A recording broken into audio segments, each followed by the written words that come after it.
able to work with the three of Betts, Crouch and Lee? No, all of them trained. We were inside today, so it's very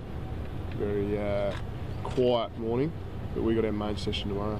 So how are they looking? How are they tracking the three? Can you lean forward for us? Sorry, boys. Sorry. I didn't know if we started. I didn't thought you were just having a conversation. Are we actually starting? Yeah, we're all good. What was the question? The three boys, how do you think they're tracking for the show? Yeah, good. Yeah, I'm quite confident all three will be fine if they get through tomorrow. But do you think they'll get through tomorrow based on what you saw this morning? Oh, I'd like to think so. What about Eddie? You said a bit of pain obviously about surgery last week. Yeah, well, appendicitis isn't that comfortable, so he'll progress throughout the week and obviously do some contested stuff tomorrow, and then we'll see how he pulls up. It's interesting how the weekend's challenged you both. So what sort of mood do you take into the showdown? Is it a big lesson you got at the weekend or a big relief? We reviewed the game as a normal game. I think we looked at some stuff we did really well in some challenging situations. I guess we went into a couple of plays where we needed to win the game, and a play that we needed to save the game right at the end. So we looked at that and we're really pleased with the leadership and the way we handled those situations. There was some stuff during the game that we could have done better, and some stuff we did really well. So we'll go into the game this week with a lot of confidence that we're in a good position. Your group, Taylor, how are they feeling after the weekend? Is it we reviewed the game. It was a tale of two halves for us. We were pretty ordinary first half and then outstanding the second half. So in saying that, not many teams minus 50 plus contested possessions and still able to do what we did. So some areas that we addressed yesterday in our game review, but in saying that, we've got an opportunity again this weekend. What does it say about your attack, Taylor, given you didn't even have Eddie Betts and you still sort of turned it on like that? Yeah, obviously it's pretty sound. The first 6 weeks we probably played more attacking footy, and we went through a bit of a transition phase throughout the middle of the year with North Melbourne and Melbourne and teams like that. So we've come out the other side and understand that we can play multiple facets, different styles. So whatever it takes, we're happy to get our hands dirty and play that way. In your experience, what happens when the best attacking team meets on paper the best defending team? Provides a pretty good contest. It'd be pretty exciting for the fans. Do you have to change anything given how strong their defence has been, and then Travis likewise reversed? I don't think Port would change too much. They've done their scouting, we've done our scouting, so it'll be a great contest come Sunday. Yeah, I think both sides will keep doing what they've been doing well all year, and I know we won't change too much, but we've certainly looked at the way they move the ball and how good they've been at doing that, and we think that our system, when we perform it for 4 quarters, will be able to hold up against that. Boak, 4 losses in a row to Adelaide. How do you turn that around? What psychological effect does that have on you and the players? Look, I don't think it's got any effect. This week's another game, and we don't really look too far in the past and what's sort of happened. We're a different side now than we were earlier on the year and last year. So we're excited for this weekend. It's certainly a big challenge. They're the best side in the comp. They've been all year, so we're up for a big week. But we can't wait for it. How are you different? How are we different? Yeah. Look, we've changed a fair bit over the pre-season, over the off-season, and early on in the year we were probably putting those into place. And I think we're in a lot better position now with understanding that. And I think we've been really consistent in the way we've defended all year. We've probably been a little bit up and down in our offence, and I think that's grown over the course of the year. So I think going into this week's game, we're probably a lot more sound in the way we play our footy. Any showdown's important, but obviously the fact that you have lost 4 in a row, I guess that's even more incentive to try to break that, I guess, hoodoo to some degree. We want to win because there's a lot on the line in terms of the season. We're looking for certainly a top 4 spot, and that's what we're focusing on. Certainly this weekend to get the win to make sure we're staying in contention with that, and whether we stop the 4 losses in a row, that's probably not really what we're thinking about. It's more about getting the 4 points this weekend. On the other side of that, Taylor, have you guys worked out at Port Adelaide? You feel that you've got them? No, I don't think you can ever work out an opposition. Like you said, they've probably got different personnel. They've adapted and changed a few things. So, like most showdowns, we'll be starting in the middle. 2 of the probably informed ruckmen in the competition, 2 great midfields, and It's going to be. I'd love to be a fan coming to the Showdown this weekend. Talking about the midfields, Boak, you probably got beat up in that area against Collingwood last week, it's fair to say. How do you go about turning things around? Against Collingwood? Sorry, against St Kilda, correct. Look, I thought we were, pretty solid in that area. I thought a couple of weeks ago we certainly did against Melbourne, but look, our midfield's been really strong all year if you look at our numbers. And we've got some quality going through there. I think it's been well led by Ollie, Brad, and certainly Pep's come in there and done a great job. And look, Robbie's been playing a role in there, throughout the year as well. So look, we've got a lot of numbers that can go through there, and I think it's been, a fantastic probably aspect of our game that's been sound all year. So it'll be another good challenge against another quality midfield this weekend. Does either of you think that this is a possible precursor to the Showdown final, and does that change any sort of thinking a few weeks out from the final? Still 4 weeks to go in there, so there's still a lot to unfold. So I know that we're not even thinking about finals, and I'd imagine you blokes aren't either. So 1 week at a time, eh? Tex? 1 week at a time, Rich. In case there is, would it be better to have the win in this one, so you've got an edge for the final?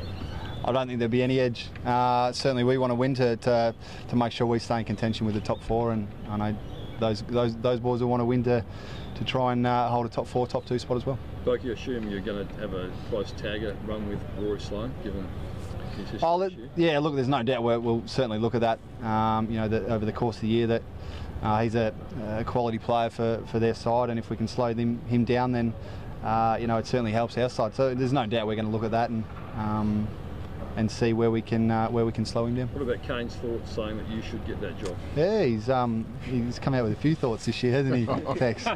As you would know. But yeah, look, we'll just sort of wait and see during the week what happens with that. Is that something that you would embrace if you were given a role like that, and how have you seen your own? Oh, look, there's no doubt that if I get given any role, that I'll be more than happy to do it for the side, and if that means going to Sloane, then that'd be something that I'd love to do, and I've done it before, and but whoever does it, Brad's done it this year, and Ollie's done it at certain times as well. So we'll certainly look at it, and whoever does it, we'll make sure we'll do a great job. How tough is that call, finding the balance between stopping him and also, you said Brad does that role a little bit, but he's been a real playmaker this year.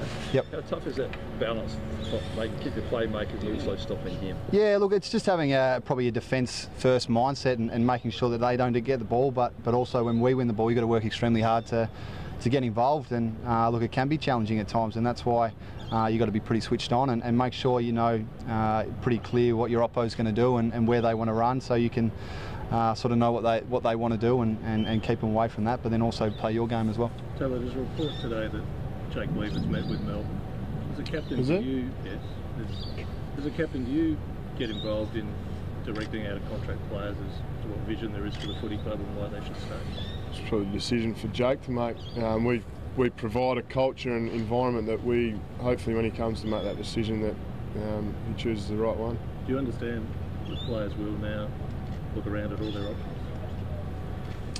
Like I said, I'd like to think that we create an environment and culture that when it comes time for him to make his decision, that it's the right one and wants to stay at our footy club.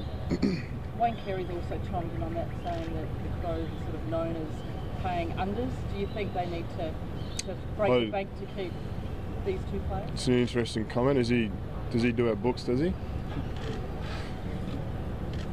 Do you think they need to do what it takes to keep McGovern and Lever? Oh, just like every other player, they're super important to our side. So I'm sure they'll make their decision when they have to.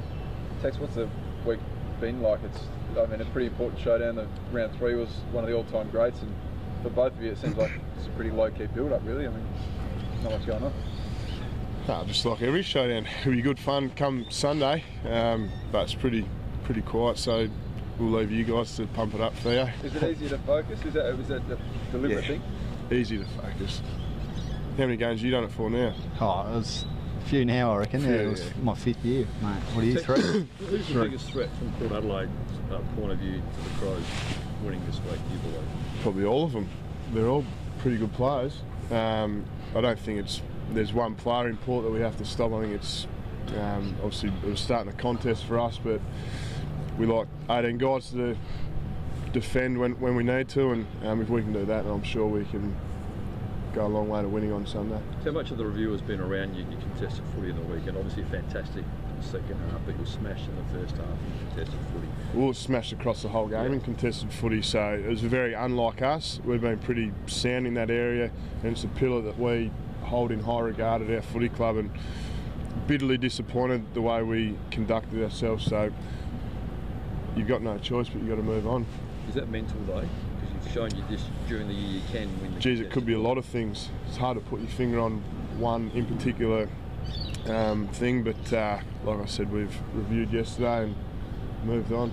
Is that ominous for you, Travis, that maybe Collingwood hasn't done you any favours by rattling their cage about contested footy? Oh, look, I don't think would have made a difference either way. You know, they're going to come out with a ferocious showdown attitude as always. So I don't think it sort of changes it anyway. You're always told the games are different than others. Is there a lesson you learn from showdowns about how to approach them, how to win? I think you just got to embrace the moment. I mean, they are a big game. There's no doubt about that, and they're a massive crowd, and there's a big build-up to it. So you've got to enjoy it. I think most of our players now have been through a fair few, and I'm pretty similar with the Crows. So we you know, go into it as a normal game, but one that is probably a lot more on the probably with the fans, and that is a bit more on the line. But yeah, we just enjoy the moment. It's a bloody good game to be involved in. Has Matt Crouch really elevated himself into that sort of next echelon of midfielders in comp? He's been outstanding this year, taking his game to a new level, and for our midfield, like we were questioned at the start of the year whether we could match it with great midfields, and I'd like to think that our midfield is one of the best in the competition. Do you think you've answered those questions then, that the midfield was put at the end of last season? It's probably not for me to decide whether we've answered the questions. We've still got a long way to go, but I'm sure the fans and media can answer that. There were a big bunch of sore players at training this morning. Is anyone in doubt? Nah, we all got through the game pretty well. So that we just manage our guys during the week, which most sides do. So we'll have a full list to choose from again this week. Chatty's probably the only one that'll miss, but other than that, we'll be pretty healthy. He's a massive out, obviously. Wingard. Sorry. Yeah, no, I doubt that he'll try and play. He's only just come out of the boot, so he'll be pushing, but I think he'll probably be another week. He's a big time showdown player. Chad obviously is a big out, isn't he? Oh, there's no doubt. You know, Chad is a pretty special player, and he has been for a number of time now. But look, we had Youngie, Carl. You know, these sort of guys come back in the side over the weekend and play a great role. So we'll be hoping for that again. But certainly, Chad is a great player, and we want to get him back as soon as we can. Boys, we're not too far from where that was. It was lit the other day against the Cats and Crows game. Is there any sort of message to fans, and is there any concern from the players that that sort of behaviour would impact on the spectacle? We just want you know, fans to be respectful of each other, and certainly you know, the players, and make sure it's a healthy, enjoyable environment for everyone, and you know, that's what we expect you know, from the fans, and they want to see a great show. So yeah, that's pretty much what we want to see, and make sure everyone enjoys it. Ditto. You can't get away that easy, come on. Yeah, I'm the same. Come to the footy, enjoy the footy. We'll make it a fun, enjoyable environment to be at. Start with the no-name defence, because there's players who are standing out to be contenders for all Australians, etc. But why does it work? Why has it been so tight? Our defence? Yeah. I reckon there'd be a couple that should be considered. But look, they play as a back six. I think that's the most important thing. Bass has coached them extremely well into in believing what they do. But I think it's, if you ask them and probably ask anyone outside, it's our whole ground defence that certainly helps it as well. Our midfield's been able to get on top and get the ball forward, and that gives them time to set up and then dictate where they want to position. So. But when it does go in there, I think Tommy Cleary's been outstanding as a young player. Tommy Jonas has led the back six really well, and you've got Darcy, who's been in great form, shutting down players as well. So look, all six of them have been in good nick, but I certainly think that our whole defensive unit as a team has been able to certainly help them.